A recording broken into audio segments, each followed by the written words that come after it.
You're going. Okay. Good morning, everybody. Call loud. Hello. Good morning. I'm substituting for Haley. She's out of town, Ellen Roston. And our speaker today is Charlyle Parrish, who is head of voter services for us, and she's going to give us information on all the Loudly. more loud. Yes. Come on. Okay. How about that? That's better. Anyway, she's going to give us talk on all the things we have to vote on coming up in November. Now, the other thing I wanted to mention is if you have questions, I'm going to pass these little cards around. So just write your question down, and we can, then ask Charlyle at the end of the session. And the other thing I wanted to pass around is today's refreshments were provided by Elizabeth Major. Thank you, Elizabeth. She couldn't be here today. But anyway, I'm going to pass around a schedule of all of our other meetings. And if you would be interested in helping us by providing some refreshments for some of those meetings, sign up for it, okay? All right, Charlyle, go ahead. Okay. Give me a second here, we're going to things today, life isn't perfect. Maybe you hadn't noticed. Normally, our AV person would be here and set all this up, and we'd have these wonderful slides and everything. However, that person could not be here today, so I'm going to sort of wing it, but what I'm going to do is give you all a little handout, so give me a sec.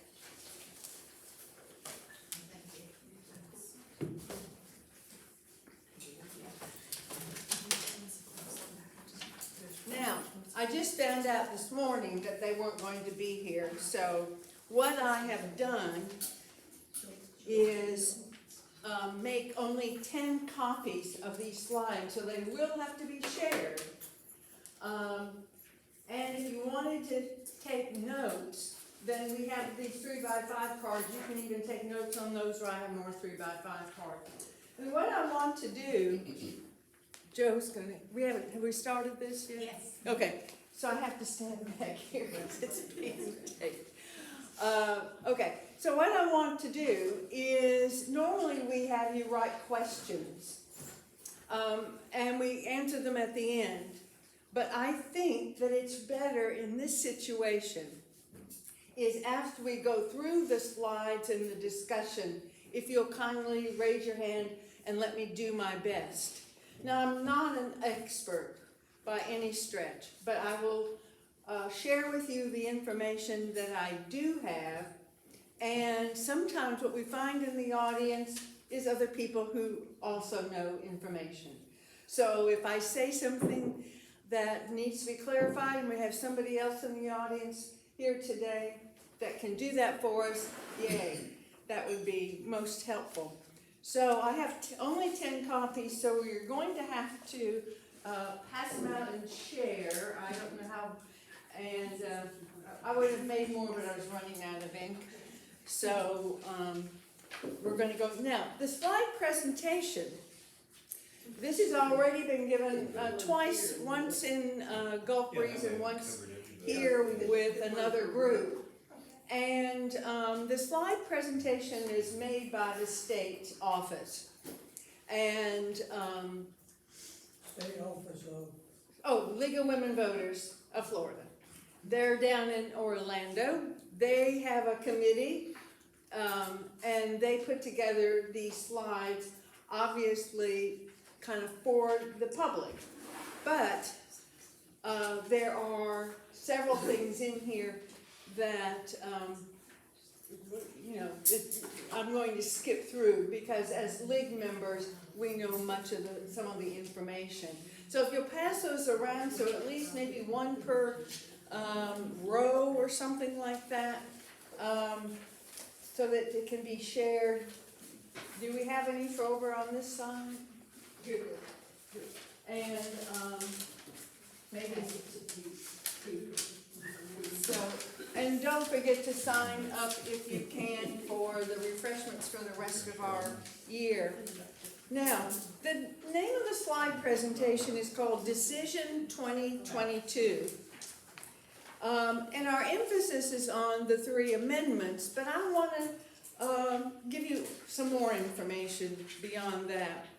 The next slide has to do with our membership in the League of Women Voters, and it was established in 1920, but prior to the 19th Amendment, there were 21 states, primarily in the west of the Mississippi, who already allowed women to vote. Primarily that would be voting in their local elections, their mayor, their councilman, and things like that. But it wasn't until the 19th Amendment did we have a federal ability or national ability to vote, which then allowed women to vote for like the presidents and your federal positions.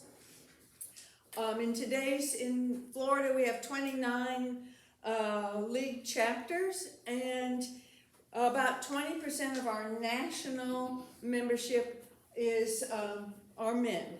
So it's kind of nice to see them participating also. Now, Floridians, as you know, vote every 2 years because Florida does have term limits. So that means there are certain positions, elected positions, that will need to be voted on. The governor, just as a quick review, has 2 4-year terms. Our senators of which we have 40 in the state, can have 2 4-year terms, so there's 8 years. And again, the House of Representatives, which we have 120 in our state, are elected every 2 years, and they can have 4 2-year terms, or again, 8 years.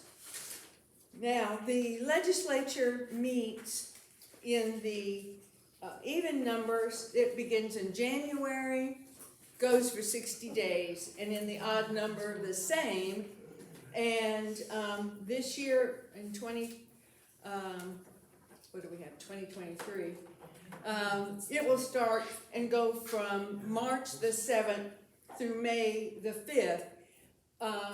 Maybe the governor occasionally has to extend it or have them come back for a special issue that needs to be addressed.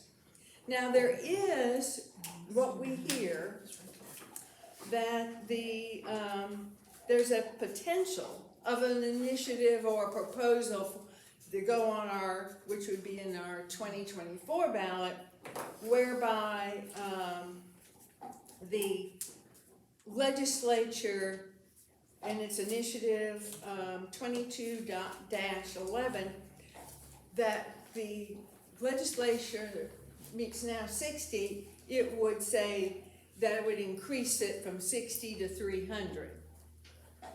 I'm not making a comment on that. Excuse me, can you repeat that? Yes. There is a proposed amendment, and I believe in the way I have made my note is that it's probably being presented by the legislature so that in 2024 proposal amendment, and it's called Initiative 22-11,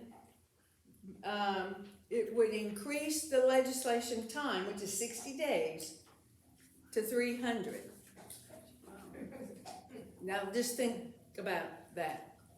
We're not just going to discuss that, but I can tell you right now how I will vote.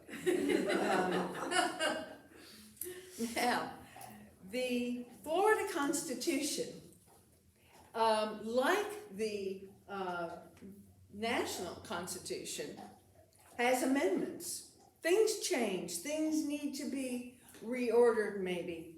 But the big difference is that the U.S. Constitution, all the amendments, and they try desperately to keep this at a very, very minimum. They don't feel, and I agree, that we shouldn't be having just, eons of stuff put in our Constitution, it serves its purpose without that. But they're at the end.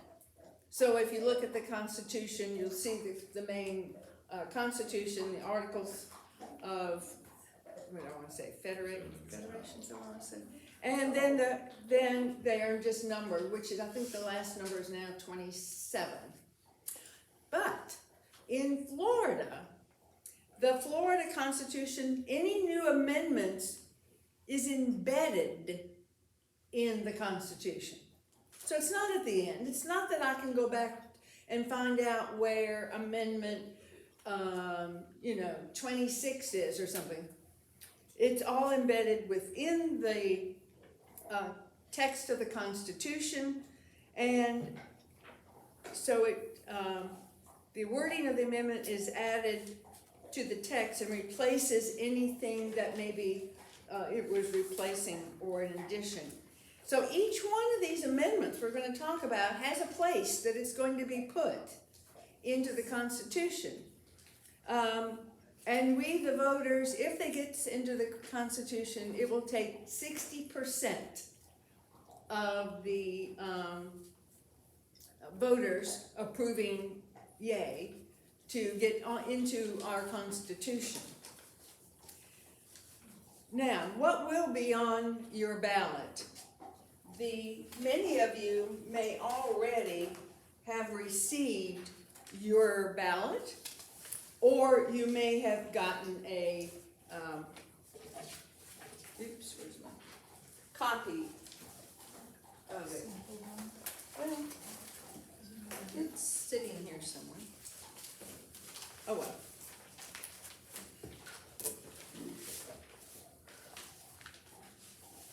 Ooh, what did I do with that? Because just yesterday, I got a sample ballot for Santa Rosa County, and I know I bought it, but oh well. So the things that are going to be on your ballot, if you've not already gotten that sample ballot or gone online to see what's going to be there, the governor and all of the cabinet is going to be on the ballot. One U.S. Senate seat is on our ballot. All of the House of Representatives are going to be on our ballot, and for us in the District 1, we will have one of those representatives is on the ballot in our general area. All state senators. Now, normally I'm looking from, 40 Florida state senators are serving 4-year terms normally on a staggered scale cycle. So if I read some of my notes, I don't have all this memorized. I must apologize. But due to 2020 census and new redistricting maps, all 40 are up for election this year, 2022, and will resume staggered terms beginning in 2024. Odd number districts, which we are, District 1, will be up for election again in 2024, and then they will serve their normal 4-year term, and even number districts will be up for election in 2026. So even numbers will be 4 years from now. All the 120 representatives are up for election, and so we'll see those on everybody's ballot. Now, let me find my cheat sheet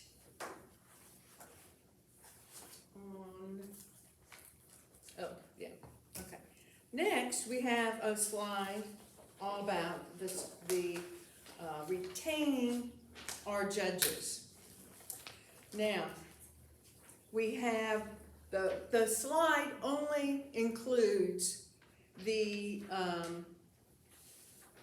Supreme Court because that's for statewide, and that's how these slides were put together. So we have to vote on whether we want those particular judges to stay or we can say no. And then they will be, retained or non-retained. Obviously the judges, this is a non-partisan position and no party is considered here. And the note I made yesterday was that they make, I hope my information is up to date, $157,976 is their salary unless somebody has other figures. The Supreme Court, it consists of 7 justices with 6-year terms. In Florida, the state Supreme Court are selected through an assisted appointment with a governor-controlled judicial nominating committee. So the justices are appointed by the governor, and they must serve at least 1 year, and then the public is then asked to retain them or not. So in Florida, the Supreme Court, the ones that are being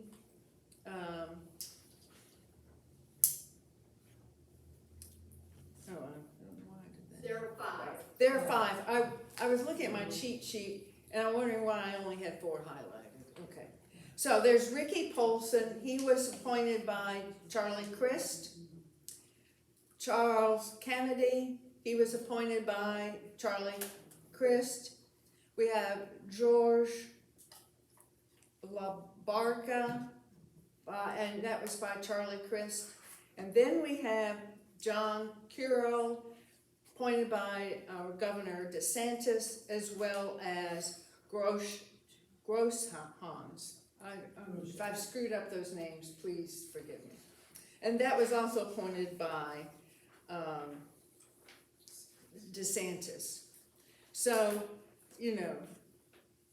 the qualifications for this position is you have to be a qualified elector, state resident, admitted to the practice of law in the state for at least 10 years, and under the age of 75. Though if you are 75 during your normal term, you will finish out that term, is the information I have. The Chief Justice of the Supreme Court is selected by peer vote, and they serve in that capacity for 2 years. Now that's what that one slide says, but then on your ballot, you will find that we are also being asked, good morning Pam, to vote on the 1st District Court of Appeal. So this won't be, obviously, on everybody's ballot in the state. So the ones that we have, that I have highlighted here that are on your ballot is Lori Rowe, and she came in 2009 under Charlie Crist. Bilbrey came in 14 under Rick Scott. Susan Kelsey came under Rick Scott in 15. Thomas Winokur came in 15 under Rick Scott, and Robert Long came in under Governor DeSantis in 20. So you will, and as far as getting information about them, it's really, you have to really dig and scrounge for information. So I can't tell you a lot about them, and the information I have, I got sort of, not anonymously, but the source gave me, did not state who their source was, so it sounds very reliable. Yeah. We have links to the bibliography and to the poll that is done by statewide by the Florida the Bar Association. Right. We have those links on our website, and I can also they're on the first page toward the bottom. And, if you don't have, if you haven't gotten our voter, our newsletter, I mean, I could send those links to you if you want. Okay, so we have a resource locally. Yeah. What they did not do when they sent us out our guide from the state office, they did not include the judges in that, which they normally do, but they didn't. Janet? I just want to add that on that voter that you just received, as Vivian said, she's got links. You can go to the Supreme Court, you can get the First District Court of Appeal, and so you have that, and you also can, she's got a link that you can see what the Bar Association thinks about these judges. So that should help you. The one other thing I'd like to say, if you don't mind, is that Ross Bilbrey grew up in Pensacola, so he is a local person, Okay. and go from there. Right. So it does take a little bit of reading. It does take a little bit of scrounging to get the information that you need, but it is there. I don't know whether on that link it has all of the, how they voted on many of the issues, that came in front of them when they were served or not. So that's, sometimes people use that to see how they voted on different things to determine whether this is an individual we want to stay in that position. So again, it's, what we ask that you all do is make every effort to go through that sample ballot you have and make sure you're comfortable, that you know as much detail about each of those candidates, each of the issues, each of the amendments, and the judges. So that when you mark your ballot, you feel comfortable when you turn it in.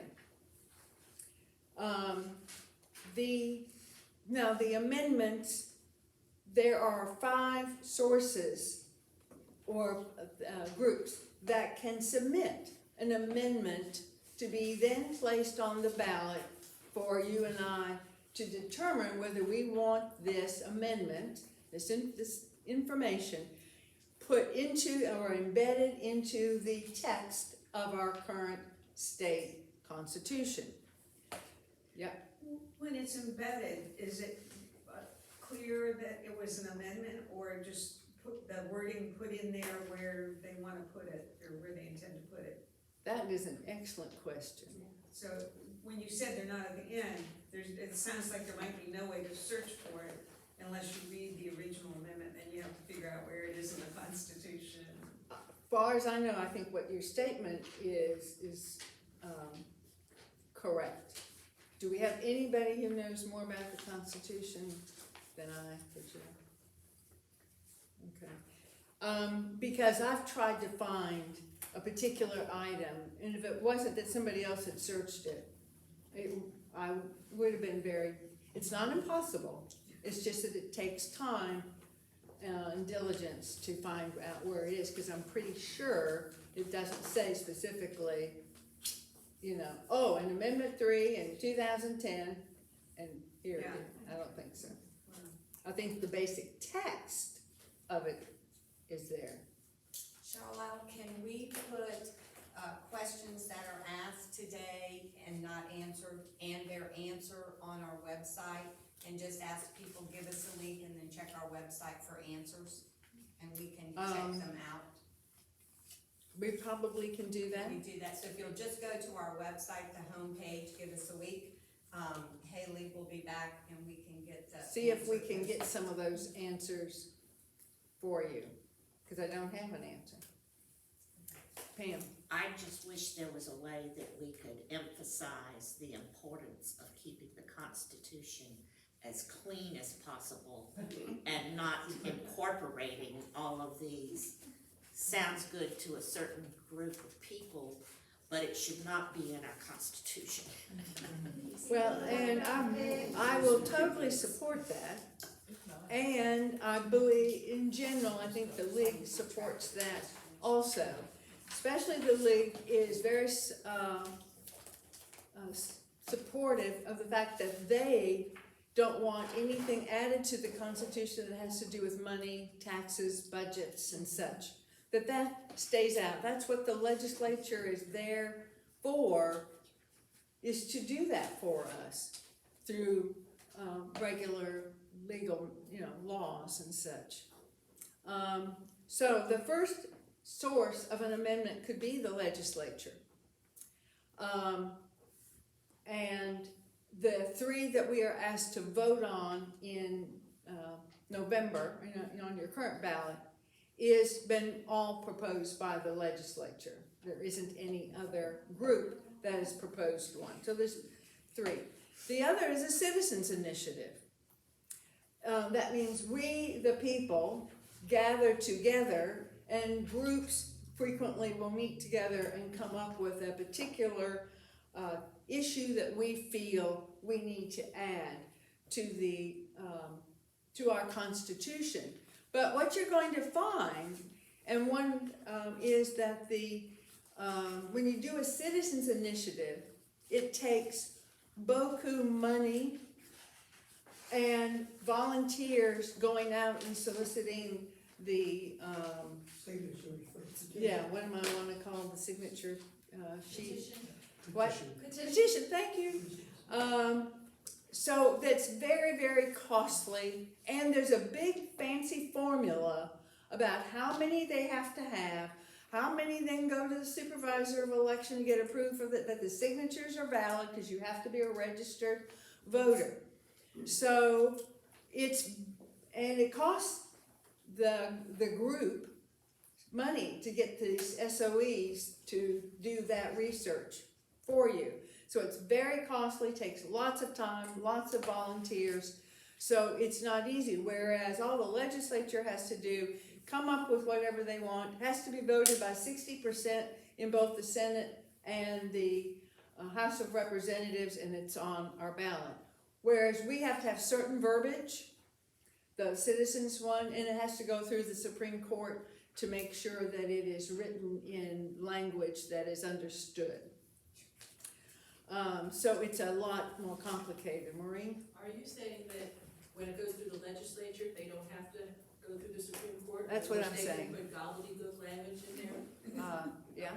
That's Sounds what like a okay. lawsuit to Thank me. you. I mean, they might draw, like this gentleman said here, they might draw a lawsuit about it, but we have to go through several steps in order to present it then to the public. That is correct. Got that? Okay. The third way is the Constitutional Revision Commission.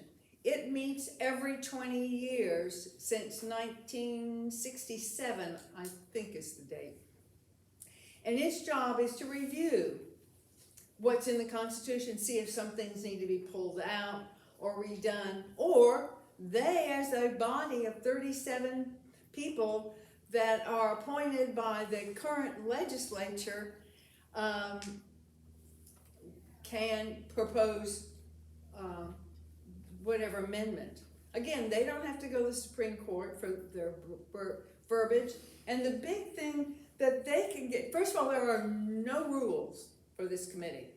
The rules are designed by the committee when every 20 years, when they all pool together, they come up with their own rules.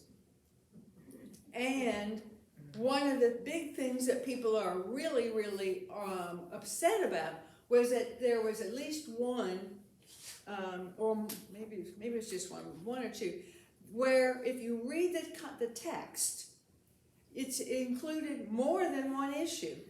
Whereas we, the citizens and the legislature, can only propose an amendment that's valid for one issue.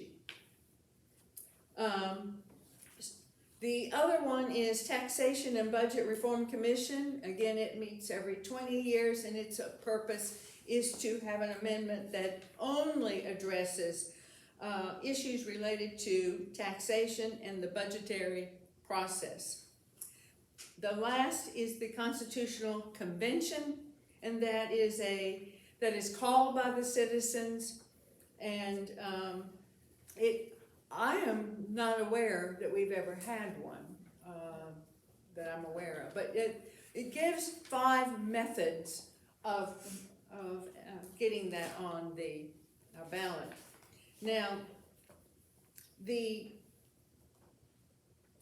one amendment that will probably be on the 2024 amendment, a citizens amendment, is to expand Medicaid.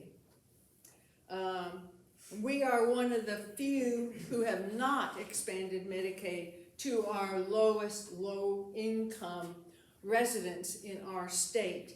So they have it already together, and we have the permission now as league members that when they get the petitions and all out for us to sign, that we can do that.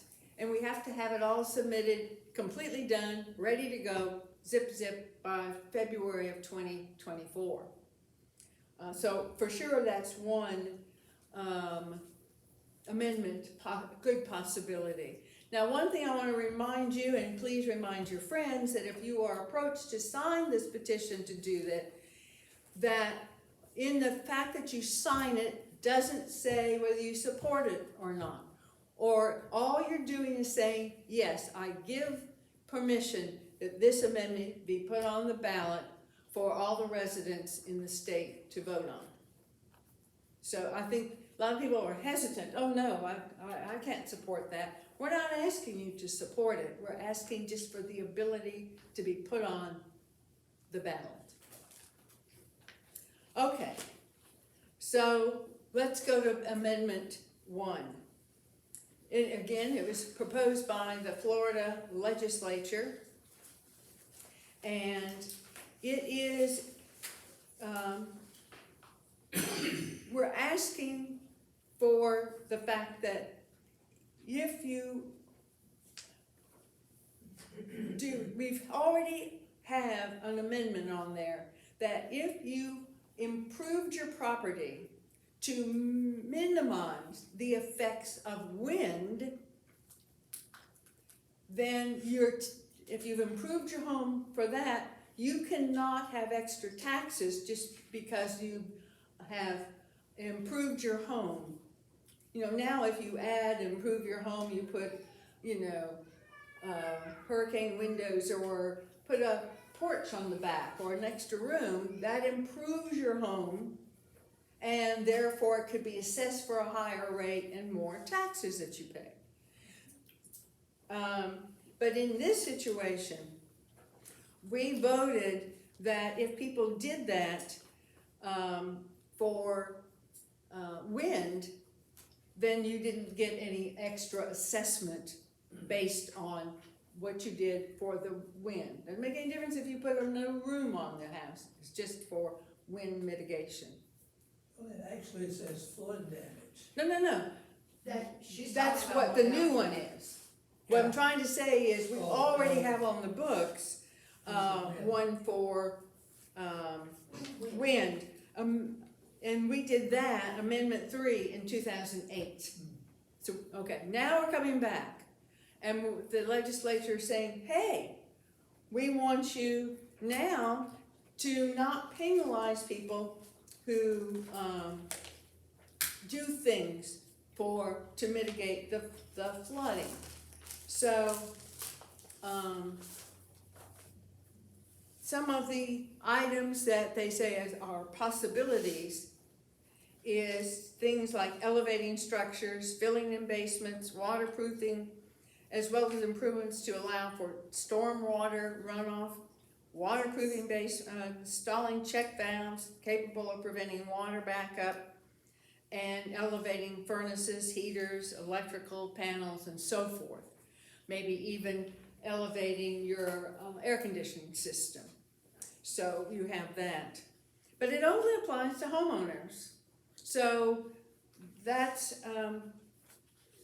what, if you vote yes and you're saying, yep, if you go and meet these criteria, you have to fill out a form, you have to prove to the tax assessor that what you've done to your home meets these qualifications.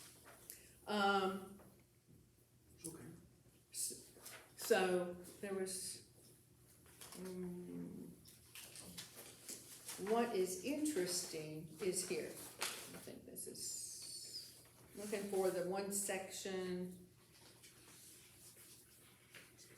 Well, hooey.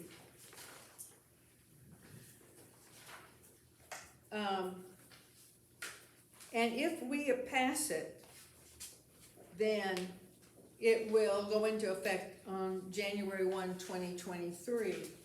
Now, I'm not an artist, and I kind of did this quickly the other day, but this was the example I was given. This is sort of how taxes are determined. Let's say your home was valued at $150,000. The first 25 is exempt. That's that basic homeowner's homestead. Thank you. The next 25 to 50 is taxed. The 50 to 75 of your value, 1,000, is exempt. And 75 to 100 is taxed.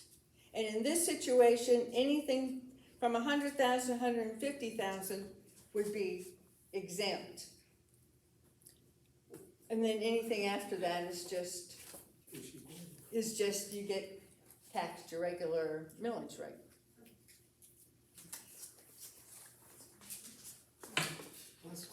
So if that's clear to you,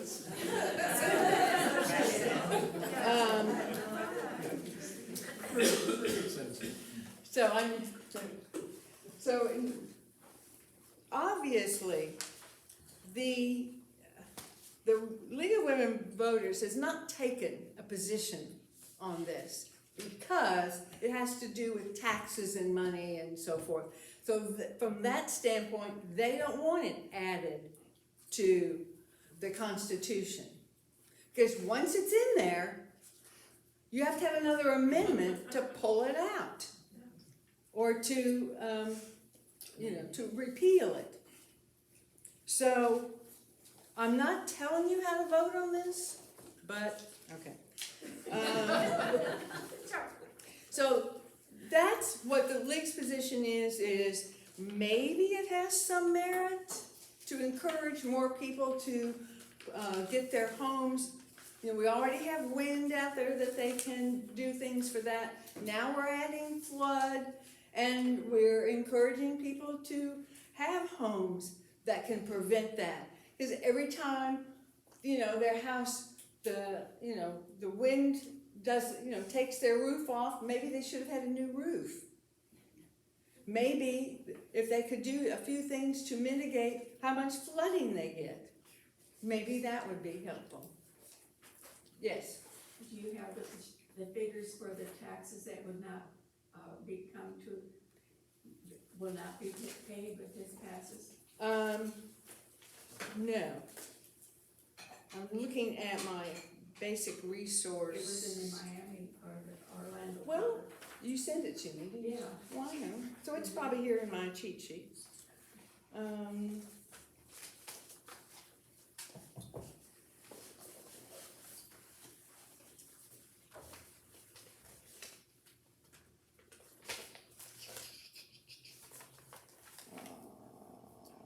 Shucks, just hang on just a second. Let me see if I can find it.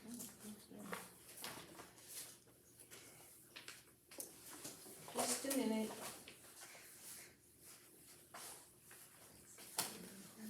We could always put that on the website. Do what? I said we could always put that on the website. Yeah, let's do, because I thought I had it readily, oh, here it is. I have too much paper up here.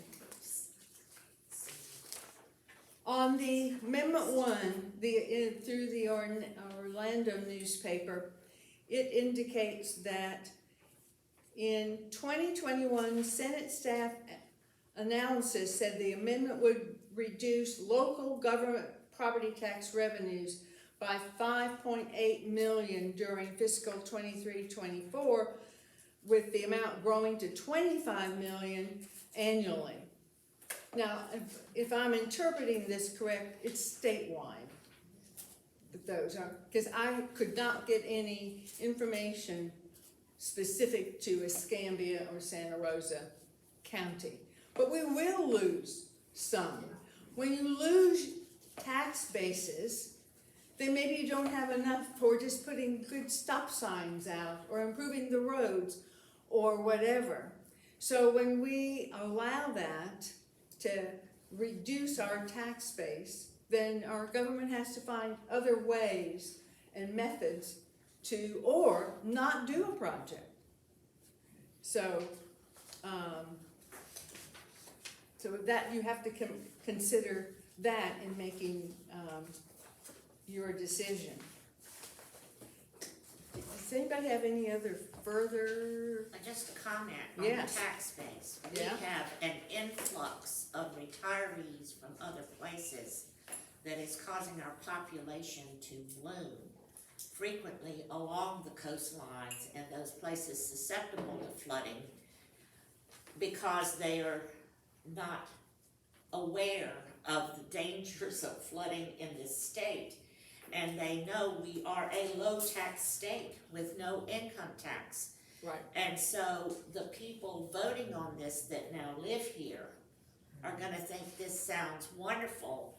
But when we look at how we have to work, we depend on tourism and those service industries for our sales tax. But when people don't travel here, we are suffering those consequences. So we more intelligent people need to be aware of our low tax base already and the things that we want to have to improve our roads, our infrastructure, our education. If we don't have some taxes with this influx of more people, we are dooming ourselves to more problems. So, and that's a challenge to convince people when this sounds good for their pocketbook and their tax base. And Yeah, you have to look at it from a wider. yes, And what I don't know, I haven't studied the tax code, I have to admit, in both counties to know whether any of these new homes that we're building like crazy up in the north end of the county or up in Pace or whatever, whether all of them meet the criteria for flooding mitigation and wind. I don't know. No. So if anybody knows anything about the tax codes on building, I can tell you that I work for a civil engineer. Yes. So as far as land development and stormwater drainage, there is in the land development code the most updated requirements that when they develop land for subdivisions or commercial property, they have to meet those requirements. Now, what those are as compared to what these improvements are, I couldn't tell. well, also we're talking about, are we not a construction business? And this applies to homes. Well, I'm just saying for like subdivisions. Right, we true. build subdivisions, and so there are basic. So if they've done all that for the subdivision, are the homes that are being built, do they have to meet certain criteria for, I would think so, but I don't. In Santa Rosa County, we do not have concurrency, that when they build 100 houses, they do not have to upgrade. Make sure that the roads and the schools and the law enforcement and everything can handle that, the developers get away scot-free. We have nothing against clear cutting, which is causing flooding all over our county to existing houses. But Right. that's the problem with our county land development code. Right. Well, they do have, it's junk, but they do have what they call tree mitigation or land mitigation, it's junk, like I said. In but Escambia. these are- In Santa Rosa, No. and Escambia. They have it, it's just, they get away with it because the developers can just pay a huge Barely fine, mitigation very fee. little fine, and they just clear cut hundreds of They're acres. huge fines. Right. I mean, depending on the size of the subdivision, they're great big fines, but these developers don't care. They'll just pay the money and then cut the trees down. Right. So, obviously, we need to improve that. And if I'm interpreting this correctly, we're talking about homeowners, not what the developers have to do or get benefits from. They're already, it sounds like they're getting benefits. Did you have a question? No, but, Or statement. we lived on Pensacola Beach, and during one of the big hurricanes, we lived in a townhouse. Well, they had to be redone, some of them, rebuilt, and they had to follow the new standards. They couldn't build them back the way they were before, but that was under But then Pensacola did Beach. they pass that, money that took to do that, did they pass it on to the I don't- owners that lived there? Or the renters? Nobody knows what the county does with these mitigation. I don't know. Right, But the, I mean, the house don't was know. gone, and they had to replace it. Right. They had to replace it, not the way it was before. right, The new code. cause I know you have to raise it by 13 feet or something like that and so forth. And it worked. And it worked, yeah, Yeah, later on, we had Well- much storms, and it worked. we'll see on the next hurricane, but let's not go there, huh? This one may pass because of Ian. Do I? This one may pass just because of Hurricane Ian. Yeah, but it was already passed, not passed by us, but it may pass by us, yes. But the legislature already had it in the works and ready to go way before the hurricane.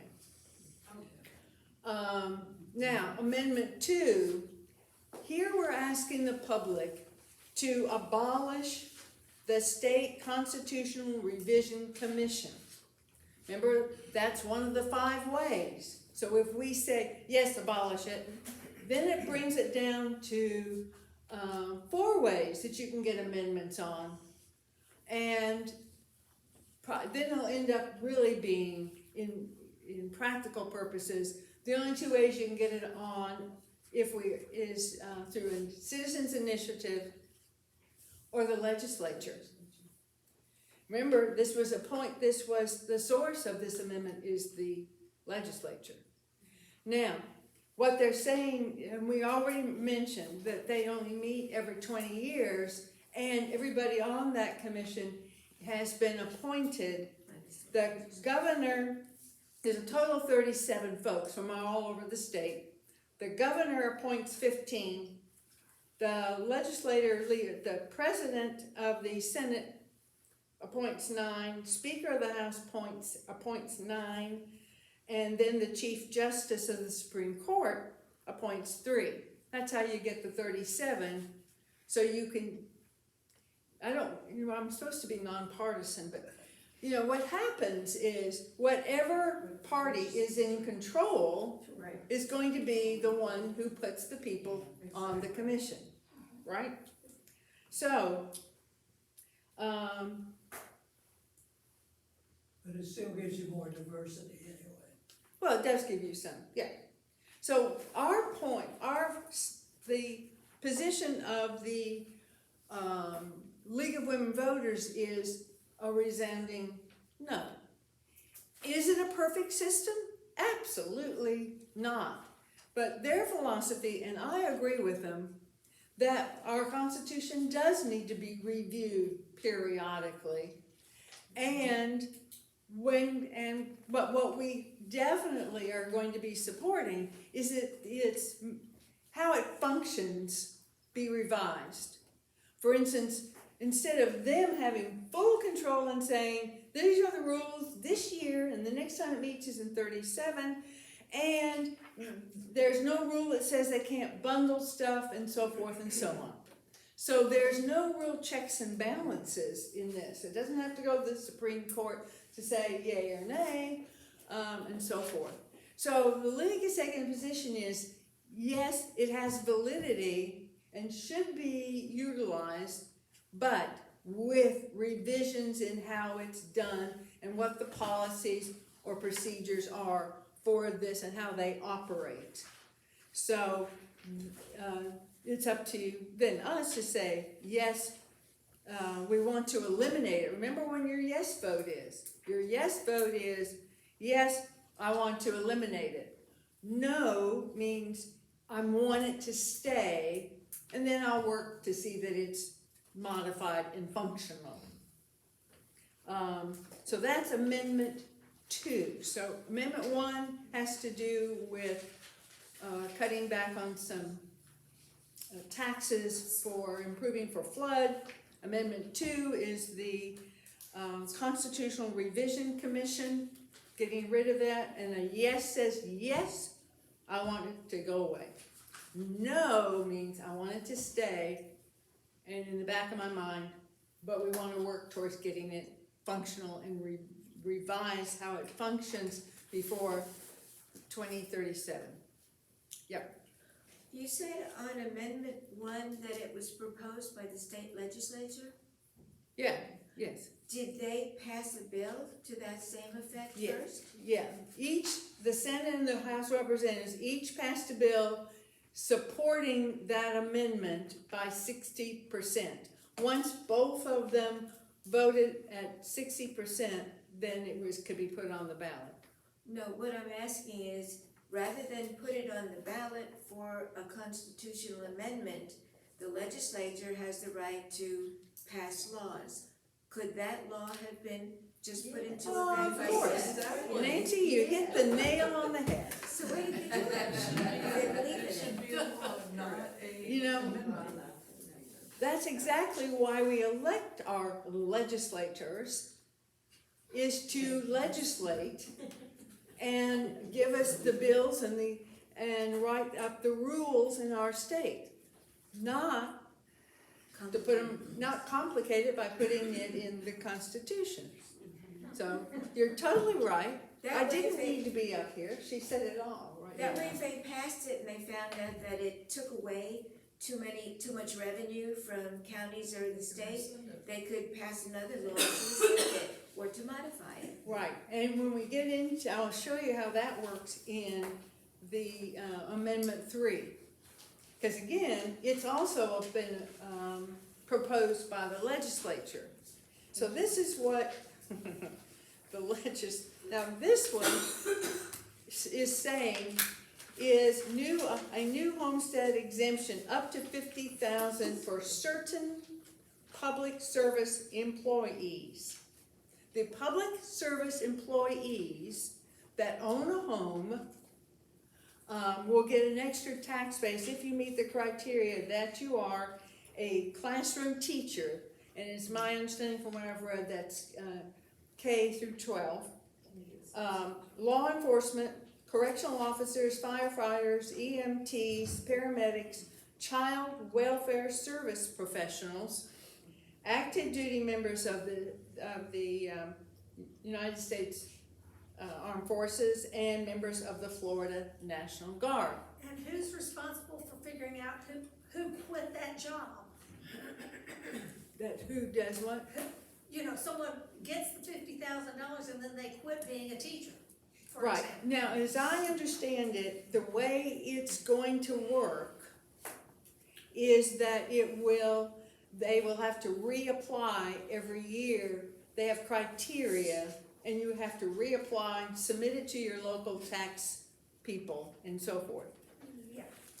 Right, Is there also a maximum income per family with that? I'm sorry, Is there also a maximum income per family with that?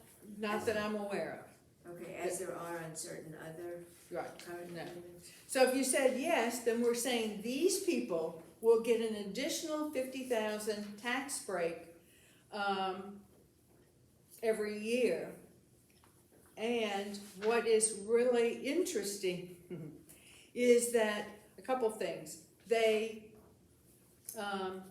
already, assuming we're going to say yay, they've already have a House Bill 1563 so that this takes effect in January 1 of 2023.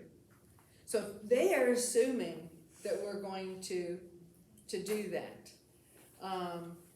It says here, those receiving the additional exemption would be required to annually provide proof of full-time qualifying employment.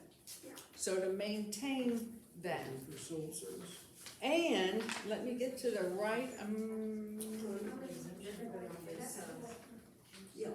Okay. Then the other thing they did was, well, there's gonna be a lot of counties who are gonna lose some tax base, yeah?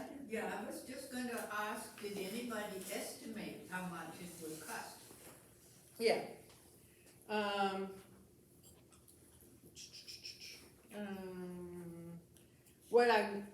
The Revenue Estimating Conference estimated that approval of the amendment would reduce local property tax revenues, except for the school, by $85.9 million beginning in fiscal year 23-24.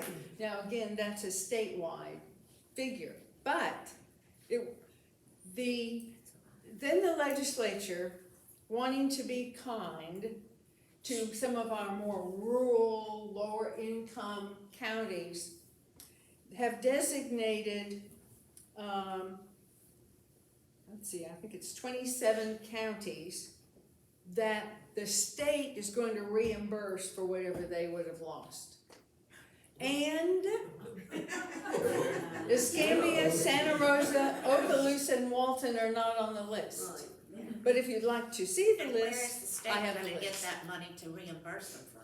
Just, From the other counties. Increase our taxes in some of the way. Well, that's what it would, you would have think, Yeah. couldn't they?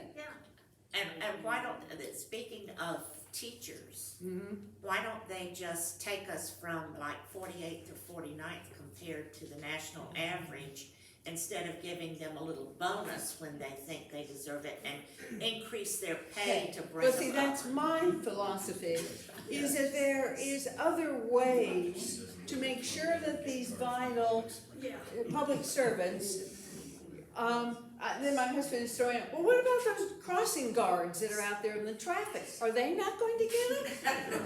Or the bus drivers, or What about, I'm a nurse, am I not a public servant? So I think we have to seriously look at that. We know that if you take away, I don't know how many school teachers or firefighters own their own home. But it's only if you own a home that you're going to get this extra. If you are renting, you're not going to see that, and neither are you gonna see a pay raise. Yeah, very good point. So, And what's the league's position on this? but basically the league it doesn't take a position really. It's just, again, it doesn't believe it should be in the Constitution because it deals with taxes, budgets, and so forth. So they really, their nebulous comment is maybe it has some merit. But mainly they don't want it in because of their long-term philosophy of not wanting to put anything embedded into the Constitution that deals with money, essentially. So that is our three amendments. Do we have any other discussion or thoughts about any one of the three? Is anybody in favor of any of them? The legislature. And people who are No, aware but- of why we are opposed. And the truth is, no, there isn't any other groups that are taking a position or a big yay, yep, we're all for that, no. Not even the police unions or the fire group? None of them? The information I get is, no, I'm not finding, any, and there's nothing in my notes that would indicate that any of these groups, as an organization, have taken a stance on this. Well, you look at the crisis and shortage of teachers in our state right now. Right, They can't even keep people who are certified and trained in the classroom. right. We have a minimum 5,000 crisis of shortage of people to teach. Yeah, and so it's, Do you think that's because of the salary? It's, well, they're overworked, they're underpaid, they are demonized as public educators when the legislature says they've been putting more, but it's been going to for-profit charters vouchers that corporations get a tax benefit from. It's not a level playing field for traditional public schools versus those that are for-profit, private parochial schools. And you have a bunch of people who have children in those schools because they have demonized the public schools so much that they take their children out. And it's a way of resegregating to where our public schools are holding tanks for those in poverty and don't know how to work the system. And it is a sad state of affairs. And the rules are set with the way they grade schools. What's happened to Warrington Middle School here? They were doomed, no matter any improvement, and they are paying money to big consultants who haven't done a better job with the real problems than the educators that were there to start with.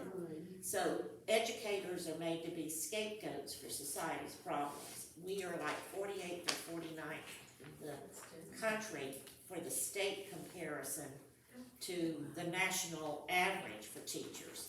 But teachers everywhere, California is having to build tenement housing to put teachers close to where they have a job with gas prices because they can't afford housing there. Any place, so they're building tenement housing for teachers out there. We are probably gonna see something now because the governor has said, if you are a veteran or the spouse of a veteran, you can teach. But you don't have to be a And you don't have to be accredited. Right. And they have been fast tracking since early 2000, people who had any college degree in anything to fast track to teacher certification. And people I know in 2002, when I first retired, I said to a principal, how's it going? She said, I spend my whole day putting out fires. These are intelligent people with college degrees, but they know nothing about classroom management, developmental needs of young children, and how to work in the classroom and get their point across.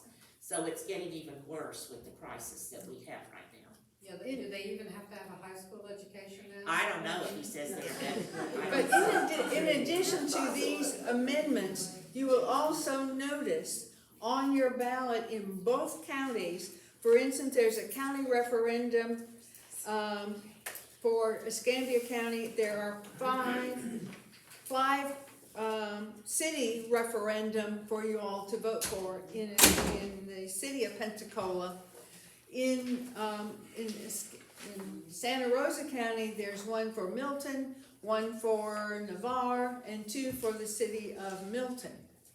So, in Gulf Breeze, two in Milton and one in Navarre, has to do with the fire districts and mayors and how they're done. They want to change the constitution or revise it in city of Gulf Breeze. So be prepared. Number one, your ballot is this long, and it's two-sided, and it's in English and Spanish. So please, turn it over, read carefully, because after the amendments will then come any local referendum in these different cities. So,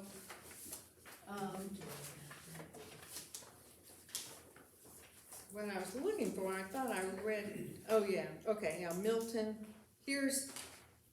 I have all of those for Santa Rosa County. Now, just as a quick reminder, if you're looking for more data, don't forget vote411.org. It's constantly updated with information about what's on your ballot, the amendments, and what am I trying to say? Candidates, yes, thank you. So, as they have answered questions, and it's there.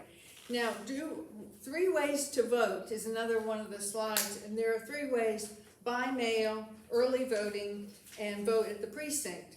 Couple things I want to remind you on the vote by mail. You can, if you want to do that, number one, I'm personally hesitant. I always vote by mail, but I'm hesitant lately about actually sending it through the mail. Once I sit at my kitchen table and mark it and put it in the envelope, I then take it to the early voting sites. You can take it to the early voting sites or down to the supervisors of election office. In Santa Rosa, we can take them, if you don't want to go across the bridge, you can take it to the South Annex. And that way, every day, the boxes at the early voting places are empty and taken down to the supervisor of elections.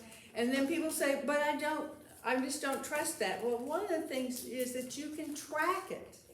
For instance, I tracked mine, and if it's turned blue, then I think I can see I requested it. You have to have it requested by October 29th. If you haven't already, and you still want to do that. And then when it was sent out, I know it was sent to me. And then as it is then received back into the office, this will turn blue. And once it's been counted, again, blue. So I can track that ballot clear to the point where it's been counted. And here is one that's completed after the primary. So you can mail it, you can drop it off at early voting, and you can drop it off at the supervisors of election. Early voting for both counties is October the 24th through November 5th, 8 to 6. And I know a couple of counties are doing it 7 to 7, but we're doing 8 to 6. If anybody needs a list for your county about where the early voting sites are, number one, if you've got your sample ballot, it'll be in there. Or I have a list of them here that I can hand to anybody, so you can see where the early voting sites are if you're not familiar where to find them. But we don't forget that on the day of election, November 8th, you have to vote at your precinct if you've not already done early voting or utilized a mail-in ballot.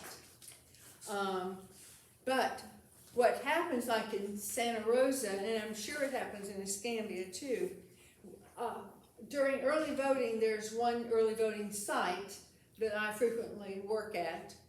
And then on election day when I'm there, it's 2 precincts in that physical place. But if people come in and we see that they need to vote at their precinct and it's not there, we have to send them to wherever their precinct is. And the comment always is, but this is where I voted last, in the primary. But we have to remind them that this was a primary early voting site. It is not their precinct site. So please remind your friends, neighbors, and all about that. Also, before the primaries, they changed a lot of the precincts. Yes. And so people who lived a block away from their voting location now have to get in a car and drive somewhere. And it took a lot of people by surprise. It did. So if you need to know where the early voting sites are, I can give you a list. Or if you happen to have your voter card, it'll say there what your precinct number is and where you're going to go, where you can go vote on the day of election. Yeah. I am thankful that David Stafford has been so informative and training and trying to help our county and our area continue to have good election procedures. Absolutely. Are we aware of any issues, concerns, problems that were stirred up by the push to put in observers that promote lack of trust in our procedures? The only place where I know that there are observers in both counties, and where the big push is down in the Miami area. Up here, it's virtually nothing. However, I do, for the first time ever, when I worked early voting for the primary, I had a person in the morning and another person in the afternoon from the Republican Party who was an observer in the precinct. And they were so nice and followed all of the rules that we had for them. So it was a very easy go for them to just observe the system. They obviously were not looking at how they're voting or if they had been disruptive, they would have been out the door. I'll clarify, I know our volunteers are required to go through training. They are volunteers, and people are human. Do these observers, are they required to have training from our election I supervisor? do know that the election office gives them a whole list of do's and don'ts that and they have to sign a form. So they're saying, yes, I want to be an observer through the Republican Party. They're the ones that make all the arrangements, and we have a list of who's gonna be there. So I know who to expect. And they must follow this list of, 10 things that they can and cannot do. And, once, they should have already known it, but, all I have to do, I have that. And all I have to do is remind them, and they were gracious from where I worked. But in general, I think that these two county areas are run super duper great. To the point where yesterday I happened to run into Taffy Villain for Santa Rosa, and she said because of more people wanting to volunteer and all, she had to do one more on Friday, one more training session for the group that wanted. So there's lots of folks out there very willing to work at the polls. You are given a little stipend. Are there any debates on TV? Yeah, thank you for reminding me about that. It's not a debate per se, but on October the 20th at 7 o'clock at WSRE, so you can tune into the TV. October 20th starts at 7, and they have a program, the candidate rally. They've been doing it for eons. We just sent the questions that our committee wrote up, has just been sent to our two moderators, Sandra Aberhart and Molly Barrows. So they have their questions from both Okaloosa and our county in there. So they are looking over and deciding how they're going to play that. But we have, Not a Scambia? huh? Not a Scambia? What do you mean? Escambia and Santa Rosa. Santa Rosa and Escambia. You said Okaloosa. Oh, you said Okaloosa. Well, yeah, what I meant was Okaloosa also sends in questions Oh, okay. because they have their state Senate District 2 is included. Right, okay. So they've sent that in addition to what we sent that's going to be there. WSRE records and it will be on, you can watch it on their website about 2 days after it's been complete. So if you can't see it on that day, you can still see it later on. I think there's, the other thing I want to mention is we now got in the voter guides from the county, from the state leagues. They're in my trunk. I'm looking for people who are willing to take at least one bundle, which is 150, that you could give out to your church, to your social group that you're in. Help us get these out. We've got 5,000 in, and we're needing to get them throughout the two county area. So if there's anybody who would like to join myself, Pat Jones, and Ellen on Thursday at 5:45, you're welcome to come. We have to escort the candidates and their party in and show them where to go. And if anybody would like to join us, if you'll let us know. That's at WSRE. That's at the WSRE building. Just let me know that you're going to be coming. That's on, what is it, College Boulevard and 12th Avenue. Yeah. So, and if you will also give me 2 seconds to get my keys to the car, I can open up my trunk. Yes. And if you need more, then there's gonna be a big box of them on the front porch at Paula Montgomery's house. So it's centrally located. You did not wanna have to drag you clear out to my house. And that's on Canal Drive. Huh? That Paula's house is on Connell Drive Right. in Cordova Park. Right, so it's easy, it's centrally located, so if you didn't get enough today, you can go to Paula's and get them off the porch. We gotta get rid of these, we've gotta get them all out. So if we have anybody up in the Pace area, please take some, please help us get that. Yes? Thank you very much.